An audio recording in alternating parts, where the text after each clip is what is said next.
Hello students, कैसे हैं आप सब लोग। जय हिंद। Welcome to my YouTube channel instructor Anuj gymnast physical education and sports. तो आज की वीडियो में डिस्कस करने वाले हैं अलीगढ़ मुस्लिम यूनिवर्सिटी, जिसको हम बोलते हैं AMU, department of physical education, BPED MPED form 2024। Syllabus क्या है, PFT क्या होता है, ओवरऑल हम आज की वीडियो में इंफॉर्मेशन शेयर करने वाले हैं।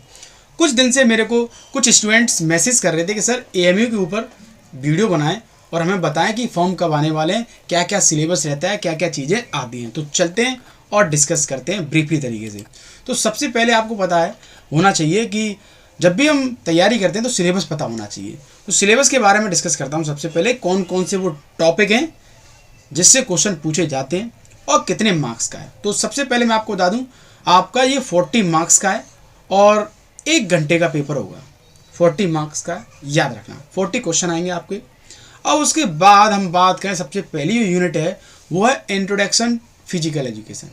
फिजिकल एजुकेशन इन एंशिएंट, प्राचीन हम बात कर रहे हैं फिजिकल एजुकेशन का इतिहास, शुरुआत कहाँ से मानी जाती है, ग्रीस की क्या शुरुआत है, ग्रीस में किन किन खेलों की शुरुआत हुई, प्राचीन ओलंपिक क्या है, मॉडर्न ओलंपिक क्या है, ये क्वेश्चन बनेगा। फिर है physical education pre and post independence, आज़ादी से पहले फिजिकल एजुकेशन की क्या दिशा थी और आज़ादी के बाद कितनी कमेटियाँ बनी, क्या क्या बदलाव हुआ, ये आपको पढ़नी होगी अच्छी तरीके से। उसके बाद है unit number 2, basic structure and function of human body, इसको हम बोलते हैं एनाटॉमी। तो इसके अंदर स्केलेटन सिस्टम पढ़ना होगा, muscular system, circulatory system, respiratory system, digest system and nervous system. ये आपको ओवरऑल सारे सिस्टम्स पढ़ने होंगे और यहाँ से फिर क्वेश्चन बनेंगे आपके। उसके बाद है बेसिक फूड एंड न्यूट्रिशन, इसको हम बोल सकते हैं हेल्थ एजुकेशन। तो इसमें आपको पढ़ना होगा टाइप्स ऑफ न्यूट्रिशन, फैट क्या है, प्रोटीन क्या है, मिनरल्स क्या है, प्रोटीन, विटामिन्स, मिनरल, ये सब कुछ आपको A to Z पढ़ना होगा अच्छी तरीके से। उसके बाद है number 4 unit introduction to exercise and fitness, इसको हम बोल सकते हैं sport training, concept of exercise, concept of fitness, aerobic exercise क्या है, फिटनेस क्या है, एनारोबिक एक्सरसाइज क्या है, fitness and health related physical fitness component क्या है, ये आपको अच्छी तरीके से पढ़ने होंगे। ये स्पोर्ट ट्रेनिंग का पार्ट है। उसके बाद है हमारा 4 के बाद हो जाएगा हमारा ये 5 होगा, ठीक है ना। ये हमारा हो जाएगा 5 और ये 6 हो जाएगा, ये हो जाएगा हमारा 7।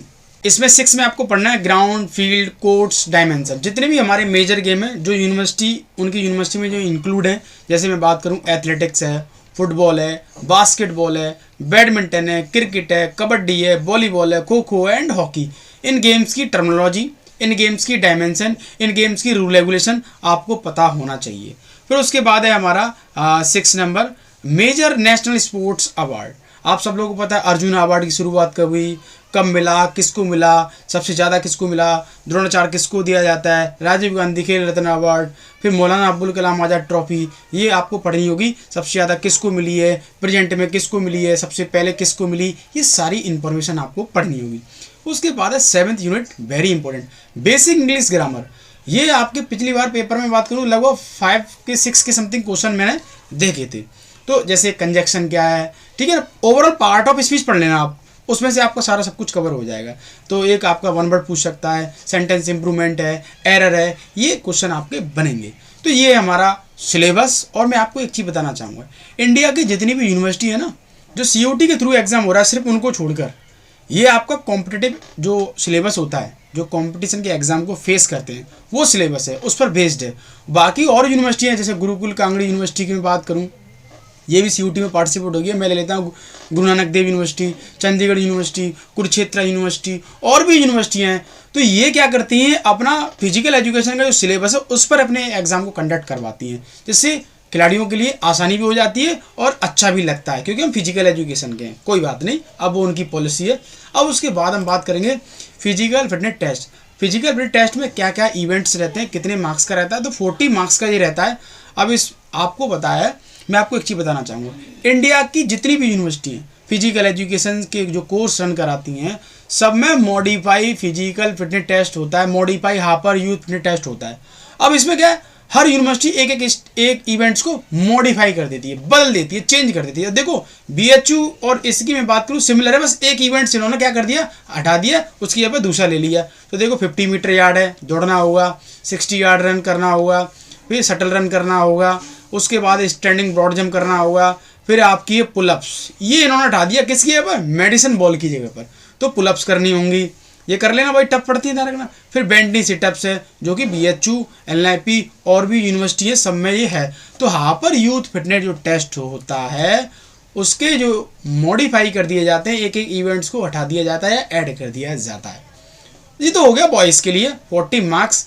गर्ल्स के लिए आपके कौन कौन से इवेंट्स रहेंगे, 50 मीटर यार्ड रन रहेगी, 60 यार्ड रहेगी, 4 into 10 यार्ड हम बोल सकते हैं शटल रन रहेगी, उसके बाद स्टैंडिंग ब्रॉड जंप रहेगी।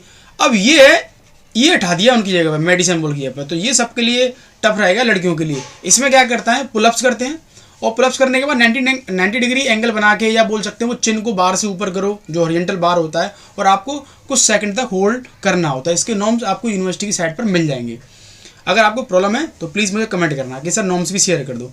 फिर उसकी 6 नंबर का है स्ट्रेट नी सिटअप। ये थोड़ा मॉडिफाई है, जैसे हम सब लोग जो है बेंड नी सिटअप्स करते हैं नी को मोड़कर, आप लोग लड़कियां क्या करेंगी, अपने घुटने को सीधा करेंगी और फिर अपनी बॉडी को पूरा उठाएंगी। ऐसे घुटना सीधा होगा, फिर पूरी बॉडी को टच करना होता है। तो लड़कियों की जो सिटअप्स है वो इस तरीके से होने वाली है। तो प्लीज़ इस पर सबसे ज़्यादा फोकस करेंगे। उसके बाद है अचीवमेंट एंड गेम्स। आपके पास क्या अचीवमेंट है, आपके पास कौन सा सर्टिफिकेट है, आपके पास कौन सा लेवल है। तो ये 20 मार्क्स का पूरा प्रोसेस है। इसके अंदर आपके पास पार्टिसिपेशन होना चाहिए, ऑल इंडिया यूनिवर्सिटी है या जो भी है, हाईएस्ट स्पोर्ट अवार्ड होना चाहिए। आपने मान लो इंटरनेशनल प्लेयर है तो उनके लिए तो डायरेक्ट एडमिशन प्रोसेस रहता है। ये यहाँ पे इन्होंने बोल रखा है highest achievement certificate in sports 3 previous academic session will be consider. मैं आपको एक चीज़ बताना चाहूँगा, कुछ लोग क्या करते हैं 20 साल पुराना सर्टिफिकेट है, 10 साल पुराना, उसको भी लगा देते हैं। उस पर अब एडिशन नहीं होने वाला। इन्होंने रूल्स रेगुलेशन चेंज कर दी, 3 साल के अंदर एक लेटेस्ट सर्टिफिकेट होना चाहिए। हाँ, कोविड की वजह से कुछ बच्चे खेल नहीं पाए हैं क्योंकि टूर्नामेंट नहीं हो पाए थे। अब तो कोविड जा चुका है तो थोड़ी बहुत यूनिवर्सिटी आपको राहत भी दे देती है कि हम इंजर्ड हो गए थे उस टाइम में, और उस टाइम कोरोना भी आ गया, मेरे पास 5 साल पुराना सर्टिफिकेट है तो वैलिड हो जाएगा, परेशान होने की जरूरत नहीं। हाँ, बट मेडल वाला जो सर्टिफिकेट होता है जैसे ब्रॉन्ज, सिल्वर, गोल्ड, तो वो 3 ईयर का ही वैलिड होगा। याद रखना इस बात को। ओनली फॉर मेडल की बात कर रहा हूँ, पार्टिसिपेट वाला तो चल जाएगा, कोई दिक्कत नहीं है। अगर आपने लास्ट तक भी उनका जो पोर्टल ओपन रहता है, अगर आपने स्पोर्ट्स सर्टिफिकेट नहीं जमा किया, सबमिट नहीं किया, तो आपका एडमिशन कैंसिल हो जाएगा। एक चीज़ मैं आपको बताना चाहूँगा, इस यूनिवर्सिटी में एडमिशन कराना मेरे लिए चुटकियों का काम है। आप मेरे पास 15 डेज में भी आओगे ना, 15 दिन बच्चे होंगे, तब भी मैं आपका एडमिशन करवा दूंगा। कोई जो सोर्स से जुगाड़ से नहीं, इसमें कुछ नहीं है। मुझे पता है क्या क्या चीज़ें आती है, मैं पिछले कई सालों से इस चीज़ को फेस कर रहा हूँ। आपको पता है इंडिया की सारी यूनिवर्सिटियों के एग्जाम को मैं लेकर प्रिपरेशन भी करवाता हूँ, तो कोई बड़ी बात नहीं है।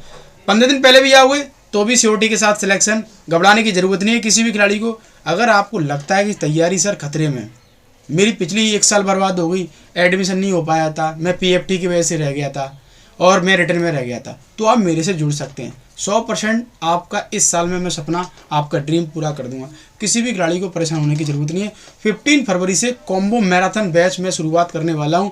विद इन आपके 1 मंथ के अंदर A to Z syllabus cover कराऊंगा बहुत ही स्पीड में, और उसके साथ आपके रहेंगे प्रीवियस ईयर के पेपर, उनको भी मैं सॉल्व कराऊंगा। क्योंकि आप अच्छी तरीके से जानते हैं कि मिनिमम टाइम में हमें रिवीजन की ज़रूरत पड़ती है, और वो रिवीजन सेल्फ आप करना एक अपने आप में चैलेंज हो जाता है। तो आप मेरे थ्रू करेंगे, एक एक चीज़ को क्लियर करेंगे, तो मैं समझता हूँ एडमिशन ईजी हो जाएगा, साल बच जाएगी। साल अगर आप अपने आप के पैसों को देख रहे हैं ना, तो याद रखना पैसा कोई बड़ी बात नहीं होती। जब 1 साल पीछे जाती है ना, तो इसका मतलब बहुत पीछे चले जाते हैं। तो साल जो आपकी जो बैग जा रही है उसकी वैल्यू समझो, पैसा कोई बड़ी बात नहीं है। तो प्लीज़ इस पर सबसे ज़्यादा फोकस करेंगे। किसी भी खिलाड़ी को कोई भी दिक्कत है तैयारी में, कैसी भी प्रॉब्लम है, तो प्लीज़ मेरे को कमेंट करो, शेयर करो, बताओ कि सर मेरे को ये प्रॉब्लम है, तो मैं उसका सॉल्यूशन ज़रूर दूंगा। तो मिलते हैं नेक्स्ट वीडियो के साथ। थैंक यू, जय हिंद।